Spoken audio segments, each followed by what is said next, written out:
धुंधली आंखों से सब कुछ मैं देख नहीं पाती प्रीतम।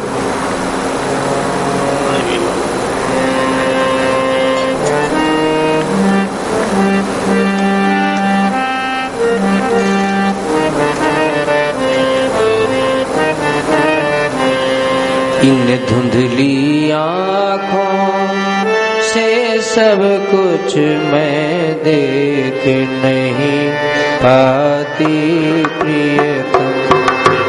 भाषा बीच बने तुमको मैं प्यार न दे पाई प्रियतम।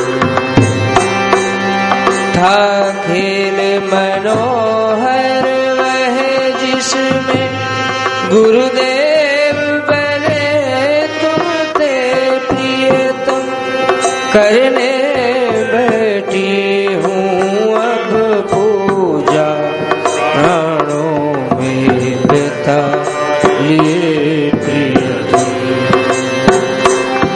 हूँ वही जिसे कह कर मेरे प्राणों की रानी है प्रियतम। हे पकड़ लिए वे हाथ लगी मेहंदी जिनमें थी है प्रियतम। पर भग्न हुआ सा था गृह वह जिसमें रहती बाला प्रियतम। थी तम से परिपूरित जब तुम आए थे।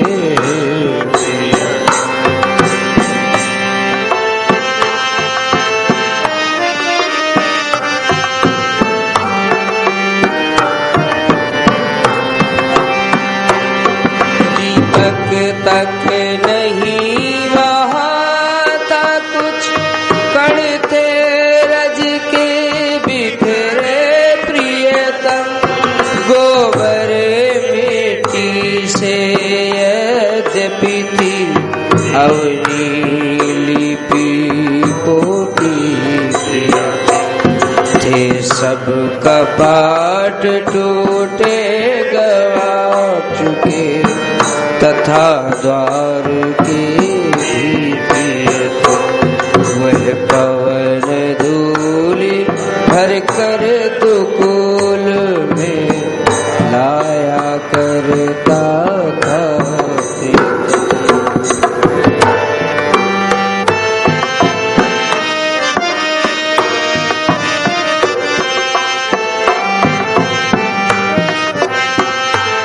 उस कच्चे घर में रह कर भी निर्मल थी वह बाला प्रियतम। था सका नहीं छू से कण बाहर से आया प्रियतम। थी छिपी शक्ति उसमें सहस्त्र पावक पुण्यों की है प्रियतम। सामर्थ नहीं कहीं किसी जो दूषित कर दे प्रियतम।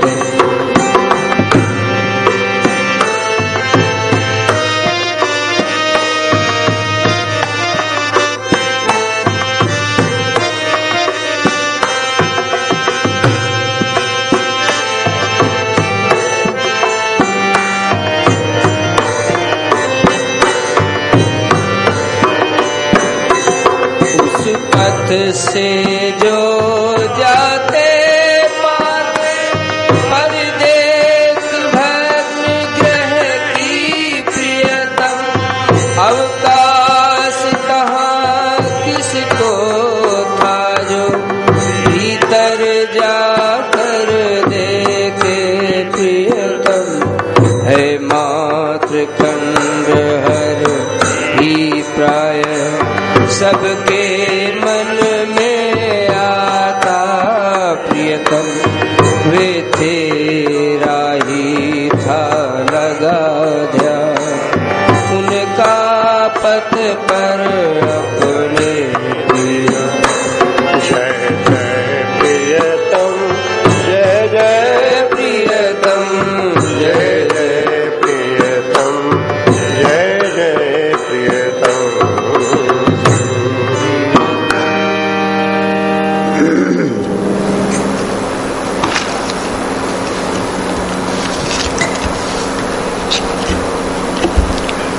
इन धुंधली आंखों से सब कुछ मैं देख नहीं पाती प्रियतम, सपना सा विश्व बने तुमको मैं प्यार न दे पाती प्रियतम, पाई प्रियतम।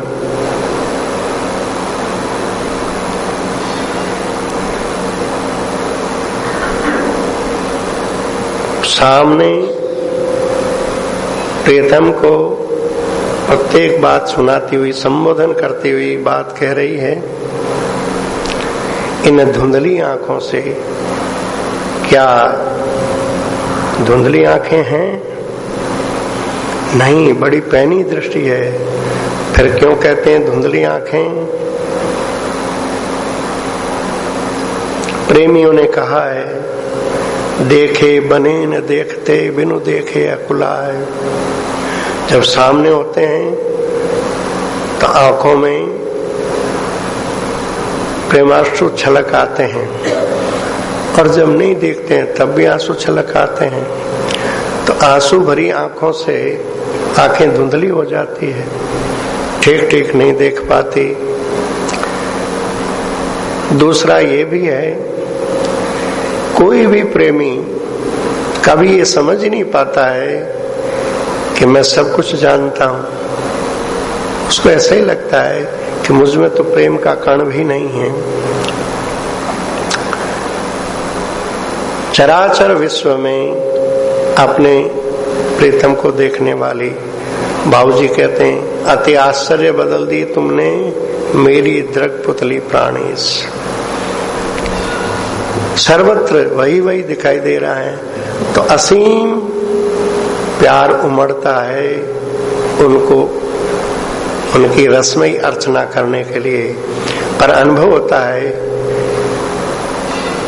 भावना तो उद्वेलित होती है, पर भावना के अनुरूप उनकी अर्चना मुझसे संपन्न हो नहीं पा रही है।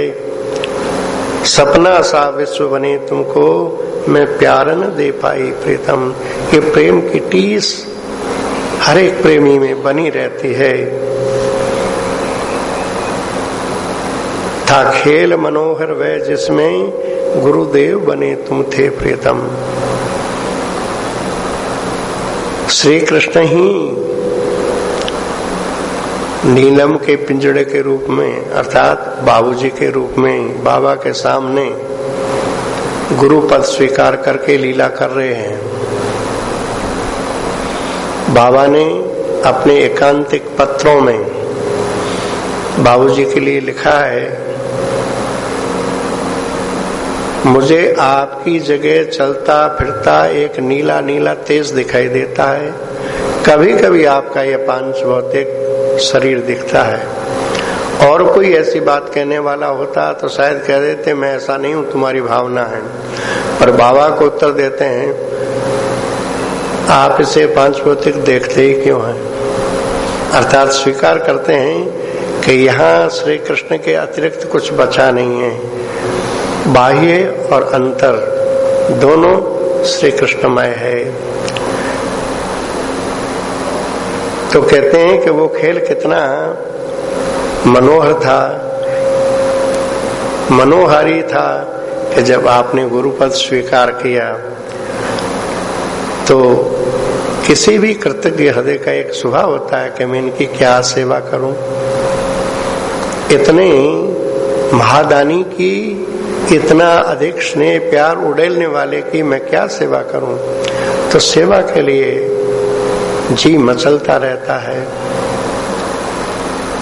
देखो ये लीला तो बाबा की भावदेह में सारी हो रही है, पर प्रकट लीला में भी भाव जगत ही बाबा का काम करता था। पदे पदे बाबा चतुर्थाश्रमी सन्यासी हैं, बाबूजी ग्रस्त परिवेश में हैं। अतः प्रकट रूप से बाबा से वे सेवा लेने में संकोच करते हैं और बाबा का जी करता है मैं सेवा करूं। तो बाबा ने अपना प्रतिनिधि चुना, श्री कृष्णा बाबू को, कृष्णचंद्र जी को। उनको सन्यास की दीक्षा दी। एक ही व्यक्ति को जीवन में दीक्षा दी है बाबा ने सन्यास की। केवल अंतिम मंत्र को नहीं कहा, बाकी विधिवत सफेद वस्त्रों के सन्यासी बनाए इसलिए कि तुम मेरा प्रतिनिधि बनकर के इनकी सेवा कर। ऐसे ही बाबूजी की जन्मतिथि है। उनके कक्ष में बाबा उनका भावार्चन करना चाह रहे हैं, तो उस समय भावार्चन के लिए उन्होंने चयनित किया उस समय के श्री नटवरलाल जी गोस्वामी। बाद में उनका नाम था साधु श्री कृष्ण प्रेम जी महाराज। तो उनको कहा तुम मेरी ओर से अर्चना कर, और उस समय जितने उपस्थित थे उनसे कह दिया इस अर्चना के बीच में कोई भी एक पुष्प भी इनको न चढ़ावें, ये मेरी व्यक्तिगत अर्चना हो रही है। अर्चना हो रही थी। वृंदावन के एक साधु थे गर्वीली शरण जी, बाबा के पास आते रहते थे। उनको पता नहीं क्या सूझा, वो थाल में से रोली रेखे तिलक कर दिया बाबूजी के। बस उनका तिलक करना था और बाबा एकदम नाराज हुए कि आपने मेरी पूजा खंडित क्यों करी, पता है इसका प्रायश्चित क्या होगा।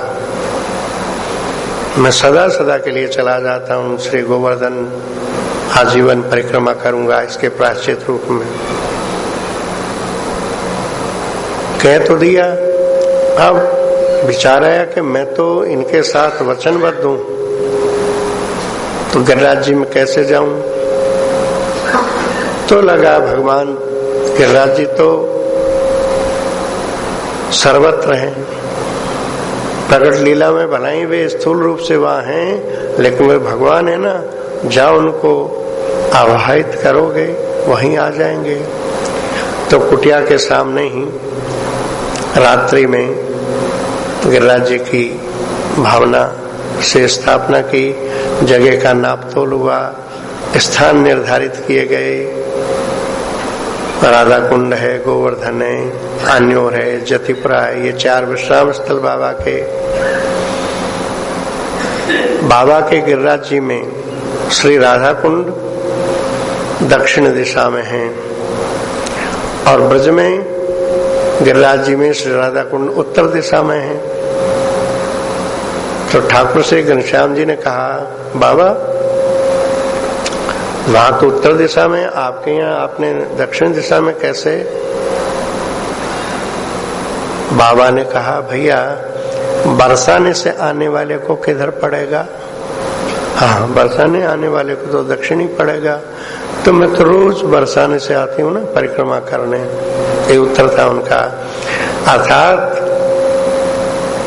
हम देखते हैं कि एक युवक सन्यासी हैं, हम लोग आगे वर्णन आएगा कैसे कैसे लोग आते थे और वो क्या क्या सोचते थे, पर उस कच्चे घर में कौन सी बाला रहती है इससे लोग अनभिज्ञ थे। तो प्राणों में व्यथा लिए वे अर्चना करने बैठे हूं। व्यथा यही है कि सपना सा विश्व बने तुमको मैं प्यार न दे पाई प्रीतम, जितना देना चाहती थी उतना दे नहीं पा रही हूं। ये प्रेमी के हृदय का स्वभाव है। कहते हैं दादू दयाल जी महाराज 24 घंटे में 22 घंटा भजन करते थे। जब समय आया विदा होने का, शिष्यों ने पूछा कि महाराज कोई अंतिम उपदेश हम लोगों के लिए। तो उन्होंने कहा दादू जैसा नाम था तैसा लीना नाई, दे हलरावा हो रहा पर हौस रही मनमाए। यही कहा उन्होंने। जैसा नाम था वैसा उसका स्वाद नहीं ले पाया। 22-22 घंटा भजन करने वाले कह रहे हैं अब जाने का समय हो गया, पर उत्साह अभी भी ज्यों का त्यों बना रहा है। हौस रही मन माए, और जपूं, तृप्ति ही नहीं हो रही है। ठीक यही दशा है कि अपने प्राणाराध्य की अर्चना करते समय अर्चना पूर्ण हो गई ऐसा बोध नहीं होता है। ये अर्चना स्वीकार कर लेते हैं, ये इनकी महती कृपा है, मेरे में वो पात्रता नहीं है। अर्चना करने कौन बैठी है? अब किंचित अपना परिचय दे रहे हैं। हूँ वही जिसे कहकर मेरे प्राणों की रानी है प्रीतम, थे पकड़ लिए वे हाथ लगी मेहंदी जिनमें थी प्रीतम। स्वयं श्री कृष्ण ने नखशिख श्रृंगार किया और प्राणेश्वरी संबोधन किया। ये प्रकट लीला में 1957 की चैत्र शुक्ला अष्टमी बीत रही है और नवमी आ रही है। उस संधि वेला में ये भावमयी दीक्षा श्री कृष्ण की ओर से संपन्न हुई। काव्य की रचना हुई है 58 में। तो कह रहे हैं मैं वही हूं तुम्हारे प्राणेश्वरी, जिसका तुमने कर कमल पकड़ के हाथों में मेहंदी लगी थी केवल संकेत है, पर श्री राधा तो नित्य 16 श्रृंगारों से सज्जित रहती है। क्यों श्रृंगार करती है? बाबूजी कहते हैं बड़ी लीला वैचित्र्य है। क्या राधा अपने को सुंदर दिखाने के लिए सजाती है? नहीं, श्री कृष्ण को अच्छा लगता है, इसलिए वैराग्य में, श्रृंगार में वैराग्य है, श्रृंगार में वैराग्य, पूर्ण त्यागमयी श्री राधा है। राधा माधव चिंतन में कुछ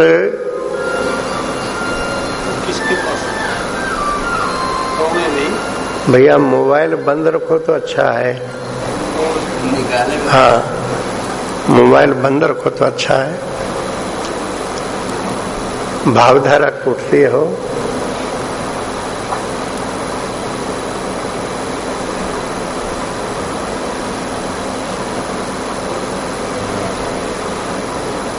क्या कह रहा था?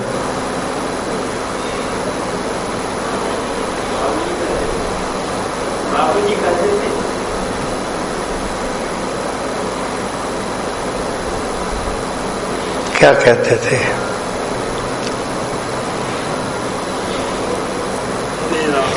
श्री राधा, हाँ बाबूजी कहते हैं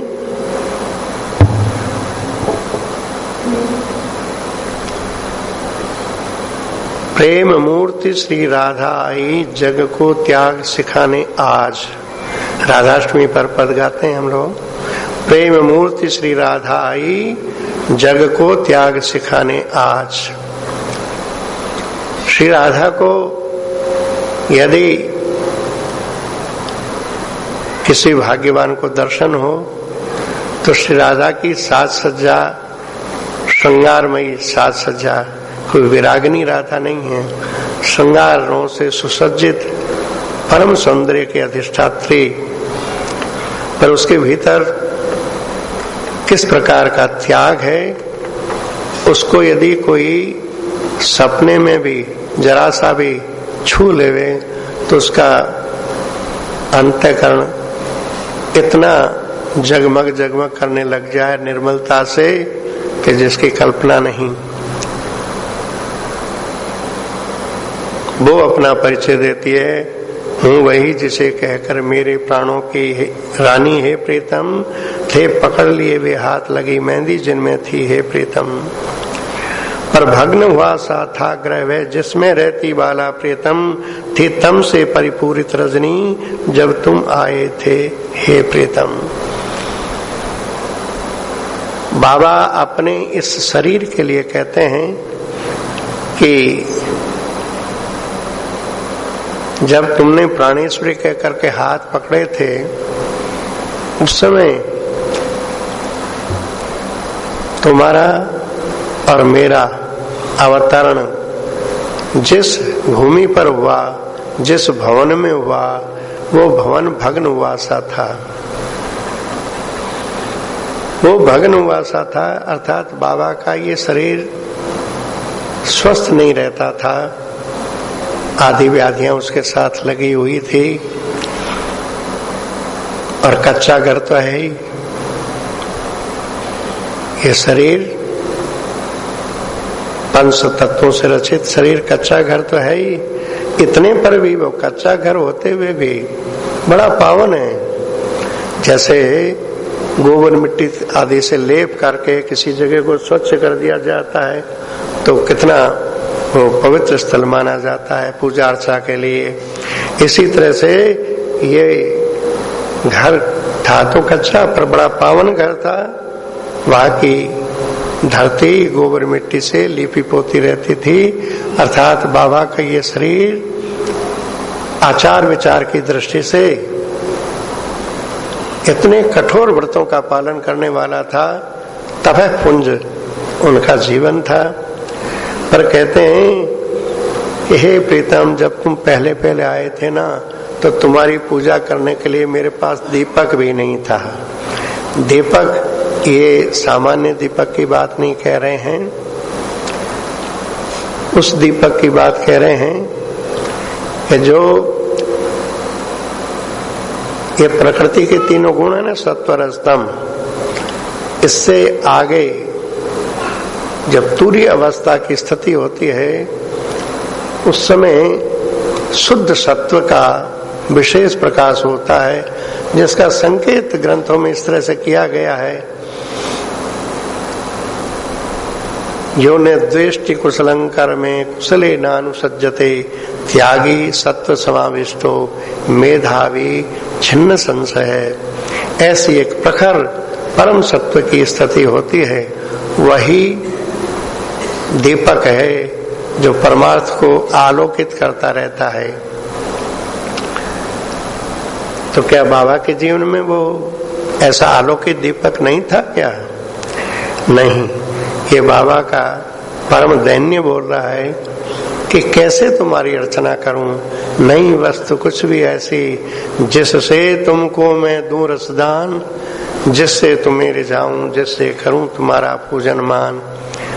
ये श्री राधा का दैन्य है। हाँ, इस कच्चे घर के कपाट, गवाक्ष, ये सब टूटे हुए हैं, अर्थात ये कच्चा घर स्वस्थ नहीं है और वह पवन धूलि भरकर दुकूल में लाया करता था प्रियतम। बाबा के आसपास रहने वालों के लिए संकेत किया है कि ज्यादातर रजोगुणी स्वभाव के लोग ही संपर्क में आते थे। भगवान की विशुद्ध चर्चा, भगवत प्राप्ति की चर्चा करने वाले कोई विरले ही आए हों, अन्यथा बाबा के सामने, बाबूजी के सामने अपनी अपनी समस्याएं लेकर के लोग आते थे।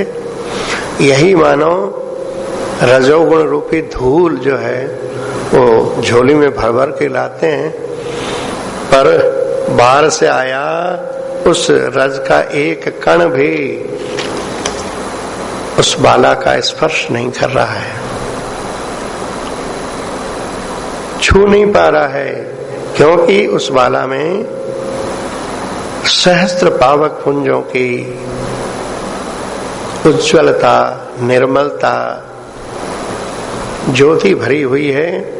इसलिए किसी में ये सामर्थ्य नहीं थी कि वो अपने किसी लौकिक भाव का उनको संस्पर्श भी करा सके, उस भाव से उनके अंतर को छू सके, दूषित कर सके, ऐसा कोई नहीं था।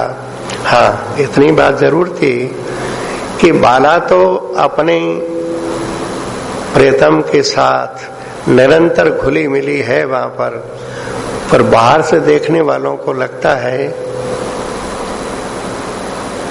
ये कोई युवक सन्यासी हैं, भाई जी के साथ रहते हैं, हाँ पढ़े लिखे हैं, वैरागी हैं, तपस्वी हैं, हाँ इनके पास थोड़ी रहने की सुविधा है, वो सारी व्यवस्थाएं करते हैं, पर सन्यासी को किसी गृहस्थ के साथ निरंतर नहीं रहना चाहिए। ऐसी ऐसी बातें लोग सोचते थे, लेकिन वो सोचने वालों को कहाँ अवकाश था कि उस घर में घुस के देखे कि इस घर में कौन रहती है, कौन बाला रहती है। वे तो इतना ही समझते थे कि ठीक है, ये टूटा फूटा मकान जैसे होता है उसकी उपेक्षा करके लोग आगे बढ़ जाते हैं, क्योंकि वे राही हैं, उनका ध्यान अपने पथ पे लगा हुआ है। हाँ, वहां पर कुछ ऐसे लोग भी आते थे जिनका जीवन राजाओं जैसा था। राजनेता भी तो बाबूजी और बाबा के पास आते थे। बाबूजी के पास जितने आते तो बाबा से भी मिलने आते। राजाओं का राज्य भले ही चला गया, लेकिन उनका रुतबा बहुतों का राजाओं जैसा ही रहा। और फिर वर्तमान में शासन प्रणाली इतनी बदल गई कि आज जो किसी सूबे का कोई मुख्यमंत्री है या कैबिनेट मंत्री है तो वो अपने को राजा से कम थोड़ा ही समझता है। ऐसे लोग भी आते थे और ऋषियों का, मुनियों का दल भी आता था जिनका पवित्र जीवन है। जैसे श्री चिमनलाल जी गोस्वामी जी जैसे बड़े पुनीत सदाचार का पालन करने वाले बाबा बाबूजी के पास रहते थे। मननशील स्वामी जी महाराज जैसे, श्री राम सुखदास जी महाराज जैसे गीता का गहन मनन करने वाले महापुरुष भी आते थे। श्री शरणानंद जी महाराज, श्री मंगलदास जी महाराज जैसे सिद्धों का समूह भी आता था। कुछ गायक लोग भी आते थे, गंधर्व लोग। बड़े लोग सुनते थे कि बाबा संगीत के बड़े मर्मज्ञ हैं, तो अपनी अपनी संगीत का कौशल सुनाने के लिए, बाबा को प्रसन्न करने के लिए, ललित लीलाओं का गान करने के लिए बाबा और बाबूजी के पास लोग आते थे। ये जो ऋषि मुनि सिद्ध जो आते थे, उनकी पैनी सी दृष्टि जब बाबा पर पड़ती तो उनके लिए भी वो भवन या तो विराग की वस्तु बनता या विनोद की वस्तु। बाबा के जीवन में टिप्पणी करने वालों की कमी नहीं थी। बड़े बड़े लोग टिप्पणी करते थे कि सन्यासी होकर के कुटी बना करके, शास्त्रों में वर्णन था कुटीचक जो सन्यासी होता है उसको सबसे निम्न श्रेणी का माना जाता है, जबकि बाबा के जीवन में परमहंसों का निर्मल जो स्वभाव होता है वही मूर्त हुआ था। पर ये नहीं जानते थे कि इनके साथ क्यों रहते हैं। वो तो श्री कृष्ण का प्रत्यक्ष आदेश था, तो श्री कृष्ण के आदेश का पालन करने के लिए बाबा किसी अन्य की टिप्पणी का कोई ख्याल ही नहीं करते थे।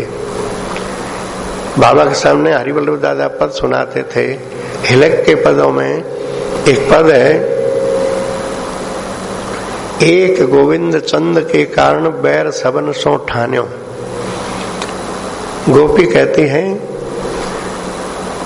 सारे उलाहना, सारी आलोचनाएं प्रसन्नतापूर्वक हम सह लेंगे, पर श्री कृष्ण प्रीति से हम विलग नहीं हो सकती, नहीं हो सकती।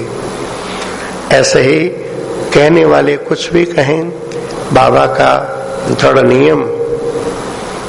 तो कहने के लिए लोगों को बाबा देखता है, वहां बाबा नाम की कोई चीज है नहीं। नकाब पोष वृषभान दुलारी हूं मैं, स्पष्ट कहते हैं। केवल नकाब ओढ़ रखी है गैरी वसंतधारी सन्यासी की, पर वो बाला। उन लोगों को बिल्कुल ही पता नहीं है।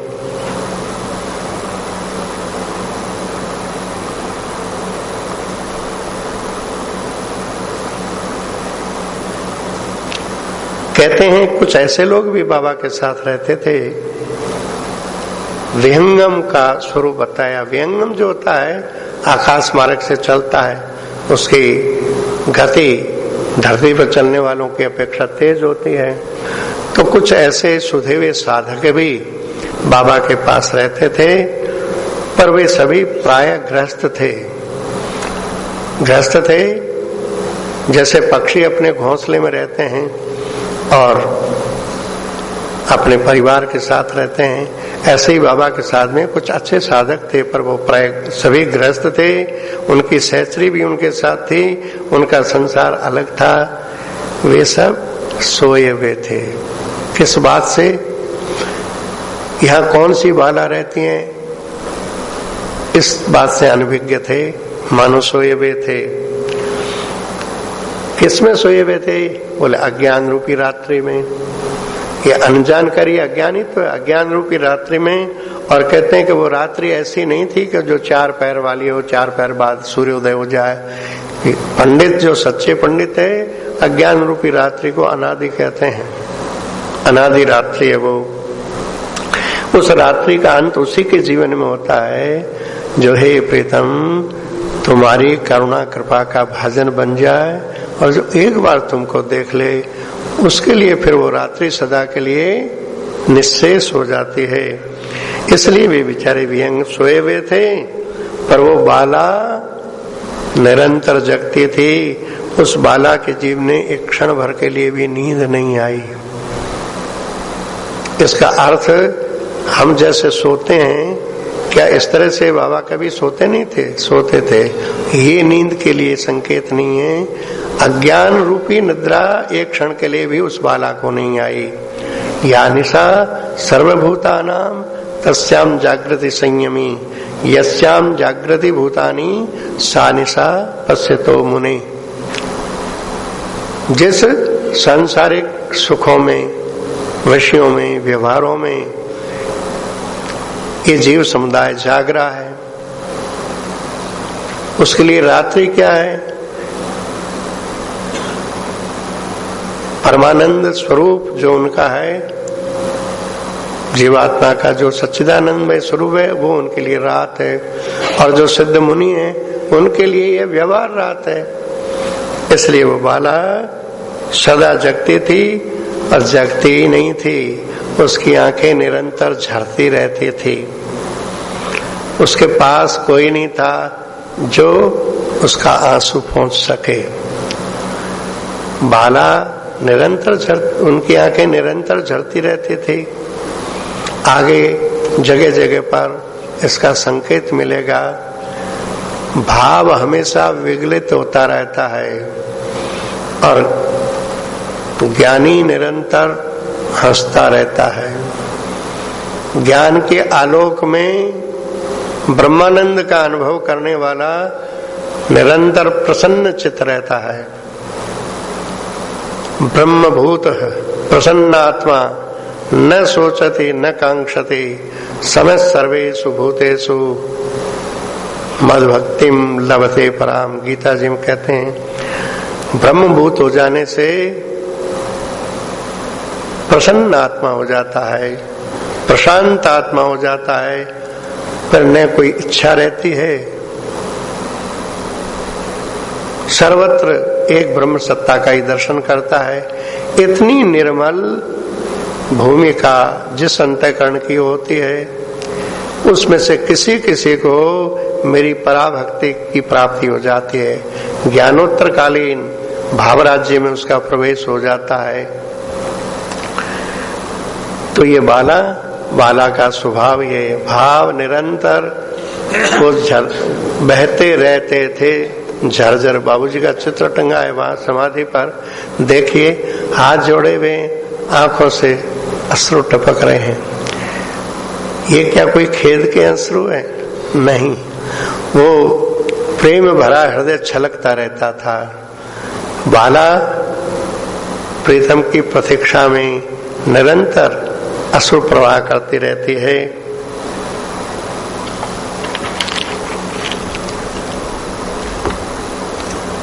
रहते कुंचित काले हरदम थे केस खुले उसके प्रीतम, भीगा रहता परिधान नील नैनों की धारा से प्रीतम। 10वें से 15वें तक गायन कर लें, फिर इसकी चर्चा करेंगे।